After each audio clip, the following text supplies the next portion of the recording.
नमस्कार, मी संतोष कुलकर्णी. आपल्या सर्वांचं स्वागत आहे.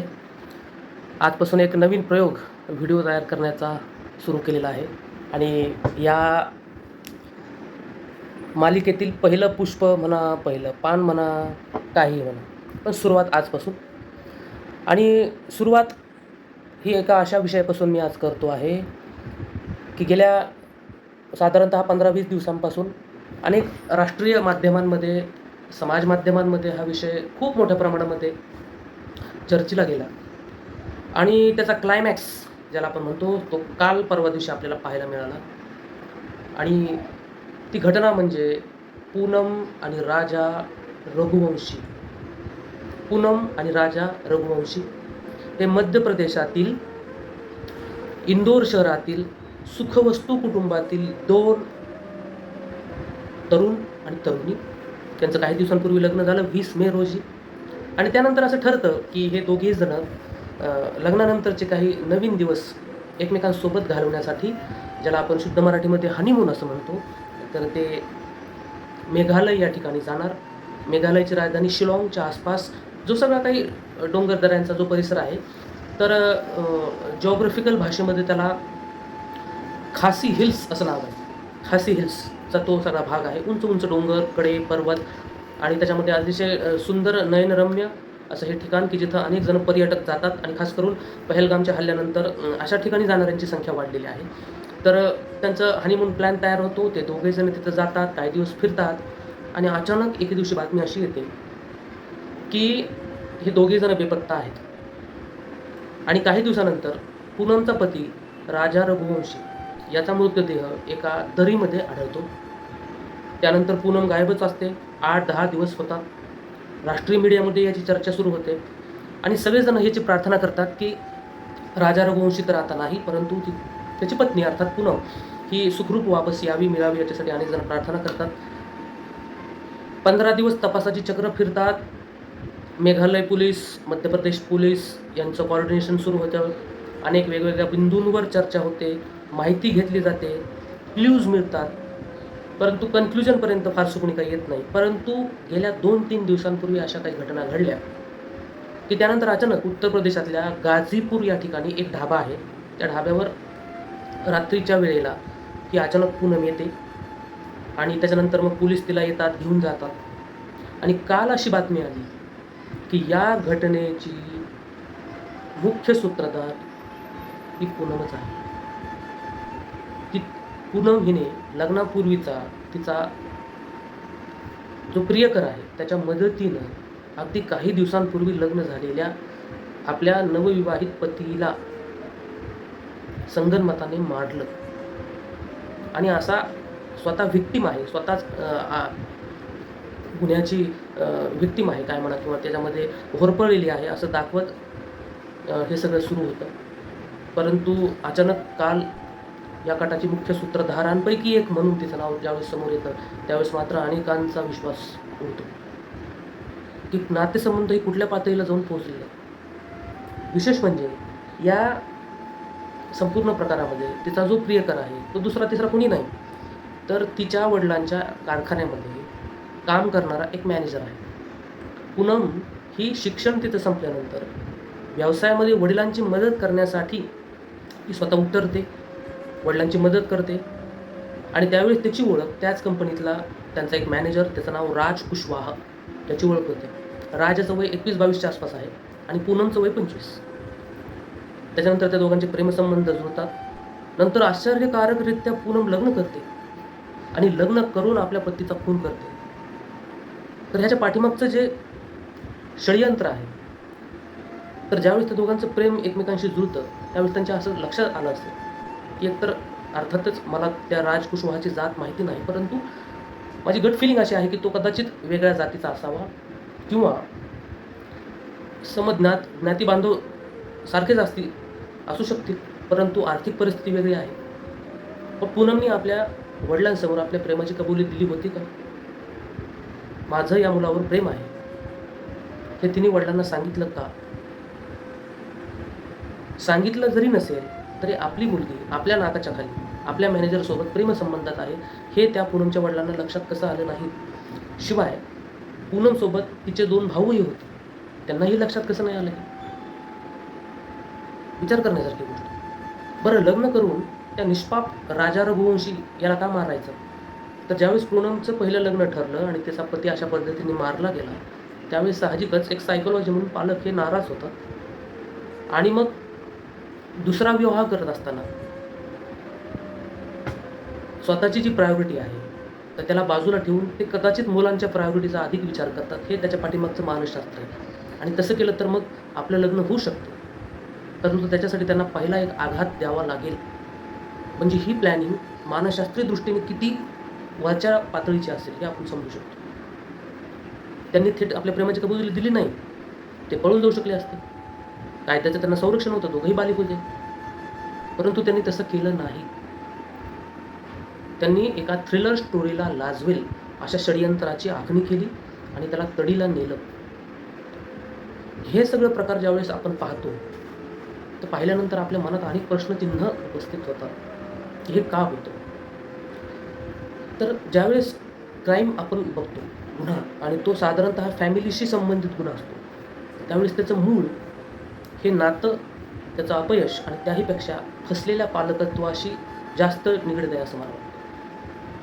कारण पूनमचं वय 25 वर्ष आहे आणि आपल्या मुलीशी कोणाचे तरी प्रेमसंबंध जुळले हे त्या घरातल्या लोकांना माहीत नाही. हे सगळ्यात मोठं त्यांचं अपयश आहे. बरं, एवढं सगळं झाल्यानंतर ज्यावेळेस पूनम वापस आली आणि सगळ्या मीडियामध्ये डिक्लेअर झाले की तीच खरी सूत्रधार आहे, त्यावेळेस पालकांनी त्या काय रिॲक्शन दिली की आमची मुलगी बेकसूर आहे, तिच्यासोबत षडयंत्र झाले.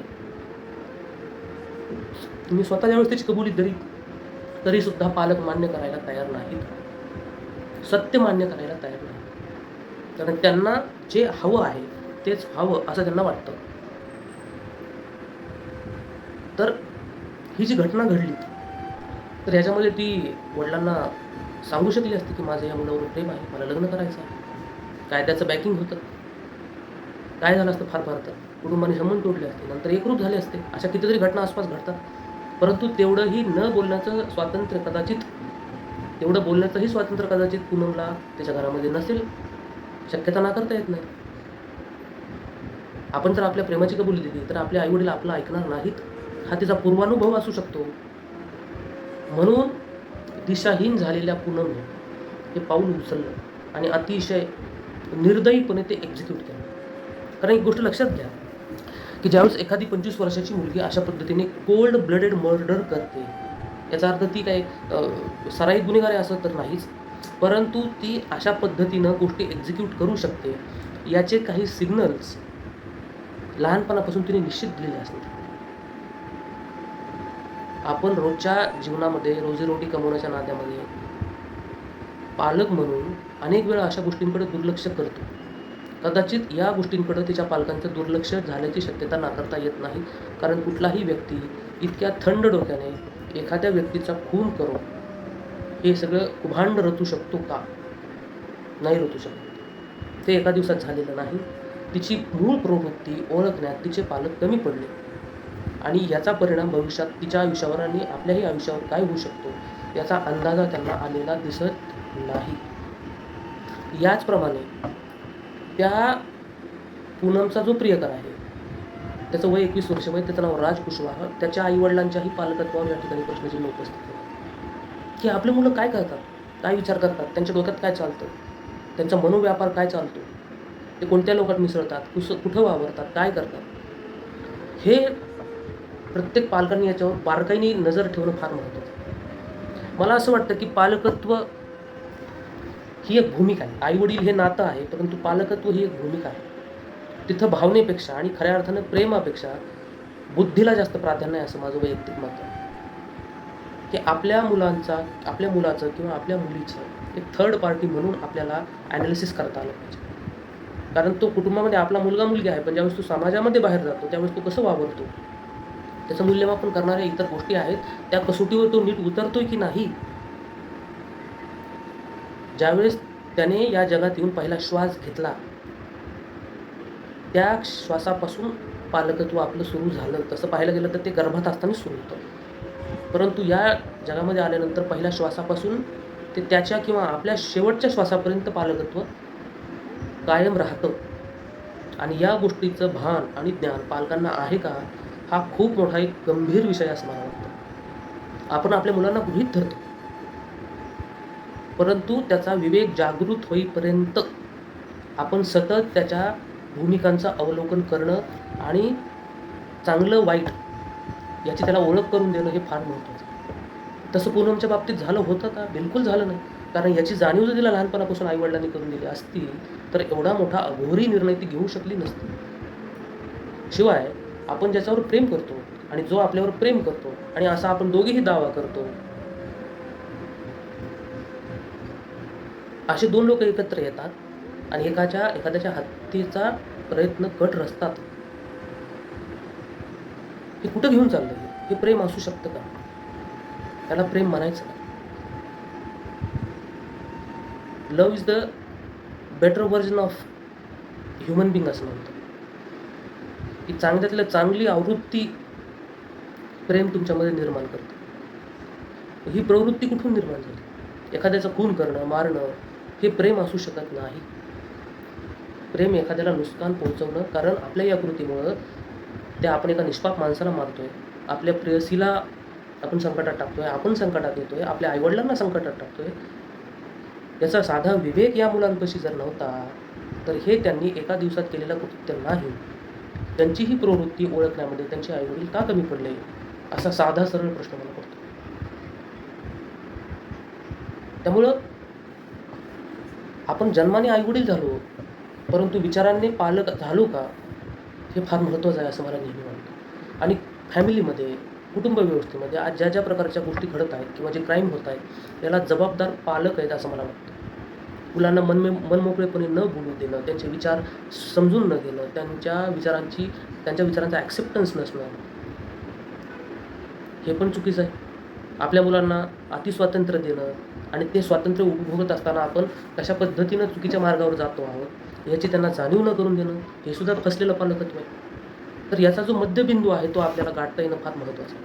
मला नेहमी आयुष्यामध्ये वाटतं की मी गेल्या 16-17 वर्षांपासून शिक्षण क्षेत्रात कार्यरत आहे आणि अनेक लहान मुलांना मी पाहिलं आहे, समजून घेतलं आहे, समजून सांगितलं आहे. त्यांच्यामध्ये खूप गुणात्मक परिवर्तन मी स्वतः एक शिक्षक म्हणून केलेलं आहे. परंतु या सर्व प्रक्रिया दरम्यान मी अनेक पालक पाहिले की ज्या पालकांना आपल्या मुलांशी घेणं देणं नाही. आपली मुलं काय विचार करतात, काय बोलतात, कसं वागतात, कशामुळं वागतात याचा कुठलाही लवलेश किंवा ते समजून घेण्याची इच्छा त्या पालकांमध्ये दिसत नाही. आणि अचानक मग एक दिवशी एक मोठी घटना घडते आणि त्यावेळेस मग ते डोक्याला हात लावून बसतात की मी कुठं कमी पडलो, तुम्ही पहिल्या दिवसापासून कमी पडलात. शिक्षण म्हणजे पालकत्व नाही. लग्न करून दिलं म्हणजे पालकत्व संपलं असंही होत नाही.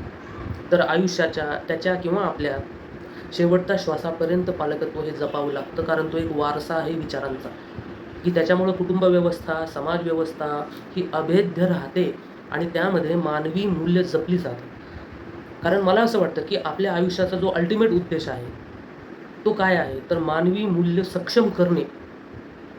हे प्रत्येक गोष्टीचा उद्देश आहे. शेवटचा उद्देश तोच आहे. लग्न का करायचं, मुलं का जन्माला घालायची, कुटुंब का बसवायचं, संसार का थाटायचा, ह्या प्रत्येक गोष्टीचं अल्टिमेटली उत्तर हे मानवी मूल्य सक्षम आपल्याला करायचे आहेत. मला आठवते 2011 साली ज्यावेळेस समाजसेवक अण्णा हजारे यांचं भ्रष्टाचार विरोधी आंदोलन सुरू होतं, त्यावेळेस मी अगदी 20-21 वर्षाचा असेन कदाचित. अर्थात अण्णा हजारे यांच्या सर्वच भूमिकांशी मी सहमत आहे असं नाही, परंतु त्यांचा संदर्भ आला आहे आणि पालकत्वाचा संदर्भ आहे म्हणून त्यांचं एक उदाहरण मी तुम्हाला वानगी दाखल देतो. तर त्या 2011 साली ज्यावेळेस जंतर मंतरवरून ते आंदोलन सुरू होतं, देशभर त्यांचा जयघोष होत होता. और मै बी अण्णा हजारे अशा सगळ्या टोप्या वगैरे ते तुम्हाला सर्वांना आठवत असेल. तर तो माहोल होता आणि त्याच्यामध्ये लाखो त्यांचे अनुयायी समोर बसायचे. किरण बेदी असायच्या, अरविंद केजरीवाल असायचे, अनुपम खेर असायचे, अनेक लोक होते. समोर लाखोंचा जनसमुदाय असायचा आणि त्यांना संबोधित करायचे अण्णा हजारे. तर ते एकदा संबोधन मी त्यांचं ऐकलं होतं. तर त्याच्यात ते असं म्हणाले की आयुष्यभर मी लग्न केलं नाही, संसार थाटला नाही, मुलं जन्माला घातली नाही, परंतु तुम्ही असं करू नका. तुम्ही लग्न करा, तुम्ही मुलं जन्माला घाला आणि त्यांना देशासाठी झगडणारे कार्यकर्ते बनवा. हे वाक्य इतकं मला आवडलं होतं की ते आजही मी हृदयावर करून ठेवलं, की अल्टिमेटली लग्न का करायचं, मूल का जन्माला घालायचं. त्यांना देशासाठी झगडणारे, समाजासाठी काहीतरी चांगले करणारे कार्यकर्ते जर बनवायचे असतात तर ती जडणघडण आपण त्यांची तशी करतोय का, त्यांना समजून घेतोय का. महत्त्वाचा प्रश्न आहे तो. आणि या बाबतीत अनेक पालक आजही उदासीन आहेत. प्रत्येक गोष्ट आपण आपल्या मुलांवर थोपवू नका. त्यांना स्वतःचे विचार आहेत. त्या विचारांनी त्यांना मार्गक्रमण करू द्या. तुम्ही फक्त लहानपणापासून त्यांना चांगलं आणि वाईट याची ओळख त्यांनी स्वतः करावी असा त्यांचा विवेक तयार करा. दरवेळी तुम्ही चांगल्या आणि वाईटाची ओळख नाही करून देऊ शकत. तुम्हाला मर्यादा आहेत. त्यांना कळलं पाहिजे आणि ते कळण्या इतपत तुम्ही त्यांना सक्षम केलं आहे. एक फार छान वाक्य इंग्रजीमध्ये की की it is not important that what you did for your children, but it is more important that what you did for your children to do with themselves and that will count your success. अर्थात तुम्ही तुमच्या मुलांसाठी काय करता हे महत्त्वाचं नाही, परंतु त्यांनी त्यांच्यासोबत काय करावं हे तुम्ही त्यांना शिकवलेलं आहे का?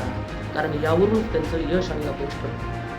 त्यांनी त्यांचं आयुष्य चांगलं जगावं याच्यासाठी तुम्ही त्यांना काही शिकवलंय का नाही? आणि ते जर शिकवलं असतं तर राजकुशवाहा किंवा पूनम राज रघुवंशीसारखी अपत्य अगदी कवळ्या वयात तारुण्याच्या उंबरठ्यावरती त्यांनी अजून जग देखील पाहिलं नाही. त्यांना आजीवनात कारावासात किंवा आता काय सांगता येत नाही पुढे काय त्यांना शिक्षण नाही असं होण्याची वेळ आली नाही. तर मला असं वाटतं की हे सर्व अंतुगत्वा अल्टिमेटली फसलेल्या पालकत्वाच्या झाडाला आलेली कटू फळं आहेत एवढं माझ्या दृष्टीत आपण म्हणू शकतो. आणि बघा ना तुम्ही आपल्या अवतीभोवती जी काही मोठी माणसं होऊन गेली तर त्यांच्या आयुष्यामध्ये त्याच्या पालकांची खूप मोठी भूमिका राहिलेली आहे. शिवाजी महाराजांचं उदाहरण तर आहेच. छत्रपती शिवाजी महाराज जे घडले ते राजमाता जिजाऊंमुळे हे आपल्याला सर्वांना माहिती आहे. आणि अलीकडच्या काळामध्ये ज्यांचं आपण नाव घेतो की ते डॉक्टर APJ अब्दुल कलाम, तर त्यांचे वडील म्हणजे इतक्या मोठ्या महामानवाचा वडील किती प्रगल्भ विचारांचा होता हे जर समजून घ्यायचं असेल ना तर त्यांचं अग्निपंख हे पुस्तक सगळ्यांनी वाचायला पाहिजे. त्या पुस्तकामध्ये ते एके ठिकाणी त्यांच्या वडिलांचं वाक्य कोट करतात. तर इतकं छान वाक्य आहे की आपण आपल्या मुलांना फक्त जन्माला घालू शकतो, परंतु आपण त्यांना आपले विचार देऊ शकत नाही.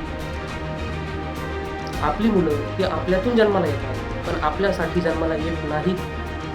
कारण प्रत्येक जीव स्वतःची स्वतंत्र विचारधारा घेऊन जन्माला येतो. हे फार महत्त्वाचं आहे. प्रत्येकाचे विचार वेगळे आहेत. त्याचा ॲक्सेप्टन्स पालकांना असला पाहिजे. फक्त हे चांगलं की वाईट हे ठरवण्याचं शिक्षण त्याला लहानपणापासून देता येणं फार महत्त्वाचं आहे. की मी तुला शिकवतो की एखादी चांगली गोष्ट आणि वाईट गोष्ट कशी ओळखायची याची दृष्टी पालकांनी देणं फार महत्त्वाचं आहे.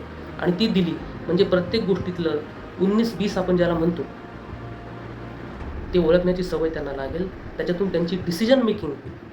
कारण एवढा मोठा गुन्ह्याचा आपण कट रचत आहोत, हा आपला निर्णय चुकीचा आहे हे त्यांना का कळलं नाही?